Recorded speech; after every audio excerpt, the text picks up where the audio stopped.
আজকে তৈরি করছি কুড়মুড়ে মজাদার পটেটো রোল। এইটা তৈরি করা এতটাই সহজ যে ছোট থেকে বড় সবাই তৈরি করতে পারবে। খুবই মজাদার হয়ে থাকে, মুচমুচে হয়ে থাকে, রোজার জন্য একদমই পারফেক্ট একটি আইটেম, সবাই অনেক বেশি পছন্দ করে। তো চলুন আজকের রেসিপিটা শুরু করি। হ্যালো এভরিওয়ান, আসসালামু আলাইকুম, welcome to my page Trishna's daily blog. আজকে যেহেতু পটেটো রোল তৈরি করব, এই জন্য আলু তো আমার অনেকগুলো লাগবে। তো অনেকগুলো আলু আমি কেটে ভালো করে সেদ্ধ করতে দিয়ে দিয়েছি। এবার চলে আসলাম ডোটা তৈরি করার জন্য। ডোটা তৈরি করার জন্য প্রথমে আমি 1 কাপ ময়দা নিয়ে নিয়েছি। আপনারা অবশ্যই ময়দাটা ইউজ করার চেষ্টা করবেন। তারপরে পরিমাণ মতো লবণ দিয়েছি এবং 2 টেবিল চামচের মতো সয়াবিন তেল দিয়েছি। দিয়ে ভালো করে মিশিয়ে নিচ্ছি। এই কাজটা খুবই আস্তে আস্তে করতে হবে, তাড়াহুড়ো করা যাবে না। আস্তে আস্তে ঘষে ঘষে ময়দা এবং তেল সবগুলো একসঙ্গে মিক্সড করতে হবে। যখন দেখবেন হাতে মুট করলে মুঠো হয়ে যাচ্ছে, তার মানে আমার মেশানো একদম পারফেক্টলি হয়েছে। এবার আমি অল্প অল্প পানি দিয়ে ভালো করে ডোটা তৈরি করে নিচ্ছি। এই ডোটা খুব বেশি শক্ত হবে না, আবার খুব বেশি নরমও হবে না। ভালো করে ডোটা তৈরি করা হয়ে গেলে এবার আমি আধা ঘন্টার জন্য রেস্টে রেখে দিলাম। এবার আমি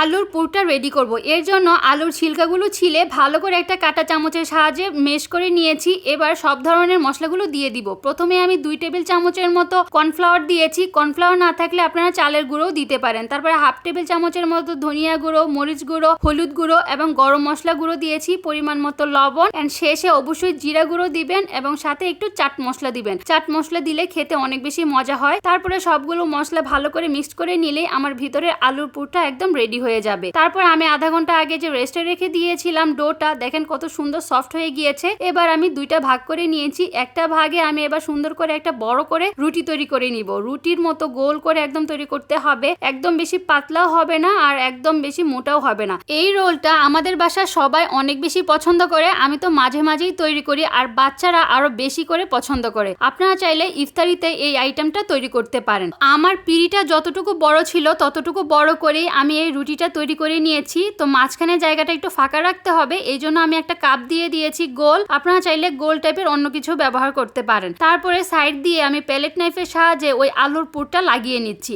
আপনারা চাইলে প্যালেট টাইম যদি না থাকে স্প্যাচুলা দিয়েও সুন্দর করে লাগিয়ে নিতে পারেন। যার যেটা আছে সেটা দিয়েও লাগানো যাবে, কোনো সমস্যা নাই। সুন্দর করে ভালো করে আলুর পুরটা আমার লাগানো হয়ে গেলে তারপরে আমি কাপটা তুলে নিয়েছি। এবার সুন্দর করে আমি পিৎজার মতো কেটে নিয়েছি একটা নাইফের সাহায্যে। দেখুন কিভাবে কাটছি, এটা দেখে আপনাদের বুঝে নিতে হবে। আসলে বলে বুঝার মতো নয়, দেখলেই বোঝা যাবে যে আমি কিভাবে ছোট ছোট করে স্লাইস করে কেটে নিয়েছি। তারপরে মাঝখানে যে অংশটা খালি ছিল এটা আমি পানি দিয়ে ভালো করে একটু ভিজিয়ে নিয়েছি যেন ভালো করে লেগে যায় আমি রোল করার সময়। তো সুন্দর করে একটা স্লাইস নিয়ে আমি ফোল্ড করে করে এভাবে ঘুরিয়ে ঘুরিয়ে আমি সুন্দর করে শেপ দিয়ে দিচ্ছি। দেখুন কত সুন্দর হয়েছে, দেখতে অনেক বেশি সুন্দর লাগছে আর ভাজার পরে খুবই মুচমুচে হয়, খেতে তো বেশ মজার হয়। আমার তো খুবই পছন্দের আর খুবই সহজভাবে হয়ে যায়। বিশেষ করে আলু আমার অনেক বেশি পছন্দ। আলুর যে কোনো নাস্তা আমার অনেক বেশি ভালো লাগে এবং খুবই সহজভাবে চেষ্টা করি আপনাদের সঙ্গে প্রেজেন্ট করার জন্য আলুর এই নাস্তাগুলো। খুব সুন্দর করে আমি সবগুলো রোল তৈরি করে নিয়েছি। এবার চলে আসলাম ভাজার জন্য। আমি একটা কড়াইয়ে ভালো করে তেল দিয়েছি। তেলটা হালকা গরম হয়ে আসলে এবার আমি সবগুলো রোল দিয়ে দিয়েছি। আর এই রোলগুলো তো অনেক ছোট ছোট হয়ে থাকে, ক্রিস্পি হয়ে থাকে, পুরোটাই মুখে দিলে খুবই মজা লাগে।